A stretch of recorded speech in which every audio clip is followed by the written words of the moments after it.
കോഴിക്കോട് പനങ്ങാട് പഞ്ചായത്തിലെ 5-ാം വാർഡിൽ ശക്തമായ മത്സരമാണ് ഇക്കുറി നടക്കുന്നത്. ഭിന്നശേഷിക്കാരനായ അബ്ദു നടുകണ്ടിയെ ഇറക്കി വാർഡ് തിരിച്ചുപിടിക്കാനുള്ള ശ്രമത്തിലാണ് LDF. അബ്ദുവിന് വോട്ടഭ്യർത്ഥിച്ച് സുഹൃത്തുക്കളായ ഭിന്നശേഷിക്കാർ കഴിഞ്ഞ ദിവസം പ്രചാരണത്തിനെത്തി. ശാരീരിക വെല്ലുവിളികളെ തിളങ്ങുന്ന മനോബലം കൊണ്ട് കീഴ്പ്പെടുത്തി സ്വയം രക്ഷയൊരുക്കിയും നാടിന് രക്ഷകനായി മാറാനും ജനങ്ങൾക്കിടയിലേക്ക് ഇറങ്ങുകയാണ് അബ്ദു നടുക്കണ്ടി. നാടിന്റെ വികസന പ്രവർത്തനത്തിന് മുന്നിലുണ്ടാവുമെന്ന് ഉറപ്പു നൽകിക്കൊണ്ടാണ് ഭിന്നശേഷിക്കാരനായ അബ്ദു വോട്ടഭ്യർത്ഥിക്കുന്നത്. DAWF കോഴിക്കോട് ജില്ലാ എക്സിക്യൂട്ടീവ് മെമ്പറും ബാലുശ്ശേരി ഏരിയ സെക്രട്ടറിയുമാണ് അബ്ദു നടുക്കണ്ടി.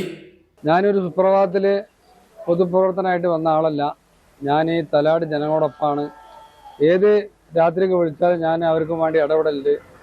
അതുകൊണ്ട് തന്നെ പാർട്ടി എന്നെ സ്ഥാനാർത്ഥിയാക്കിയ സമയത്ത് ഞാൻ ഓരോ വീടുകളിൽ വോട്ട് ചോദിക്കാൻ ചെല്ലുന്ന സമയത്ത് അബ്ദുക്ക അവിടെ വരണം, എല്ലാവരും ഒരേ സ്വരത്തിലാണ് പറയുന്നത്, അബ്ദുക്ക ജയിക്കും. അബ്ദുവിന് വേണ്ടി വോട്ട് തേടി സഹപ്രവർത്തകർ കഴിഞ്ഞ ദിവസം തലയാണെത്തി. പനങ്ങാട് ഗ്രാമപഞ്ചായത്തിലെ 5-ാം വാർഡിൽ നിന്ന് LDF സ്ഥാനാർത്ഥിയായാണ് അബ്ദു ജനവിധി തേടുന്നത്. UDF കൈവശമുള്ള വാർഡ് തിരിച്ചുപിടിക്കും എന്ന ഉറച്ച വിശ്വാസത്തിലാണ് LDF പ്രവർത്തകർ.